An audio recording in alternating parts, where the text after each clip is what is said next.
Hi guys, welcome back to my channel. Today I'll be showing you how to do the Tunisian shell stitch. Now I'll be starting with my yarn as well as a 4mm Tunisian crochet hook. Now the Tunisian shell stitch uses a multiple of 3 plus 2. For this tutorial, I'll be doing a total of 11 chain stitches. So I've just done a slip knot. I'm going to go ahead and chain 11. That's 1, 2, 3, 4, 5, 6, 7, 8, 9, 10, 11. Now, as is custom with Tunisian crochet, I'm going to pull up loops going across the row. What that means is that the second chain from our hook, that's where we're going to insert our hook there and pull up a loop. And we're going to pull up a loop in each chain going across the row.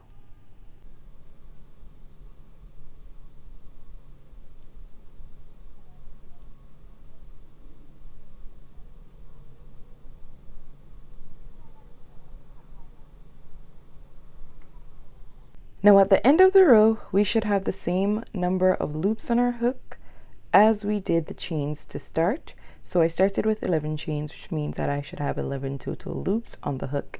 And I'll just go ahead and count to make sure. So that's 1, 2, 3, 4, 5, 6, 7, 8, 9, 10, 11. And you can go ahead and keep count to make sure that you're on the right track.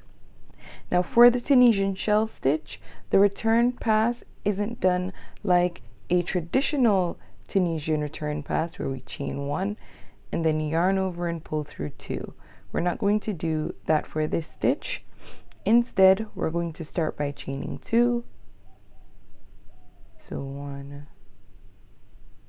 2, and then we're going to yarn over and pull through 4 loops. So yarn over and pull through 1, 2, 3, 4, and then we're going to chain 2, 1, 2, yarn over, pull through 4, 1, 2, 3, 4, chain 2, 1, 2, yarn over, pull through 4, 1, 2, 3, 4. Now when we have 2 loops left on the hook, what we're going to do is chain 1, and then you'll see 2 loops again. We're going to yarn over and pull through those 2 loops. Now the forward pass for this row will be worked by working into the chains that we would have created from the last row, as well as the stitch for our shell stitch that's here. You'll see the shells forming from our last row. We're going to work into the stitch formed from that shell stitch. So we would have closed off the last row by doing 1 chain. I'm going to insert my hook inside that chain and pull up a loop, and then I'm going to insert my hook inside the space created by the shell stitch here and pull up a loop. I would have had 2 chains here, so I'm going to pull up 2 loops, 1 from each chain, and then I'm going to pull up a loop from the space here that would have been created from our shell stitch. And you pretty much repeat that going across the row.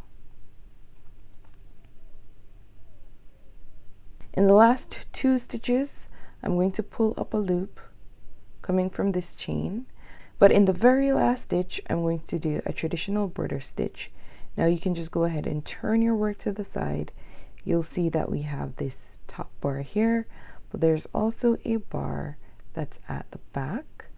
We're going to work our hook through both like that and pull up a loop. Now once completed, you should have the same number of loops on our hook as we would have had before, which is the 11 in the case of this tutorial. So whatever number of foundation chains you would have started with is the number of loops that you should have on your hook. 1, 2, 3, 4, 5, 6, 7, 8, 9, 10, 11. And again, you can always count to ensure that you're right on track. Now you can repeat the return pass as we did in the previous row.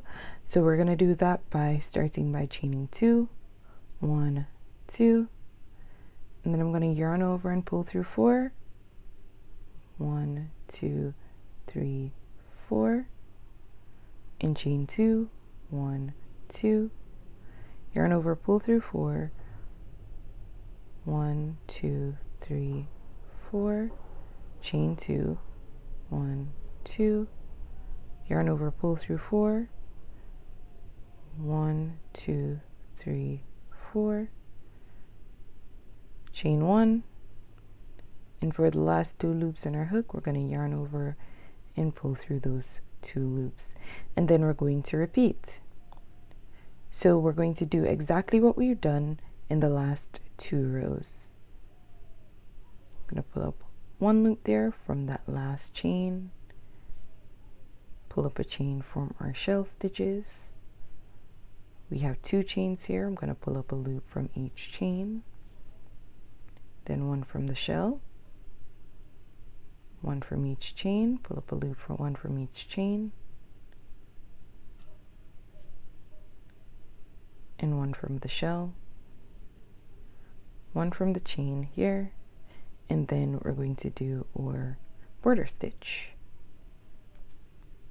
Chain 2 further to start the return pass, yarn over and pull through 4, 1, 2, 3, 4, chain 2, 1, 2, yarn over, pull through 4, 1, 2, 3, 4, chain 2, 1, 2, yarn over, pull through 4, 1, 2, 3, 4, chain 1, yarn over and pull through 2. So go ahead and continue doing that until you're at your desired length. Now this is how my pattern looks on a larger sample. If you liked this video, go ahead and hit the like button and subscribe to my channel for more content like this. Thanks so much for watching. Bye!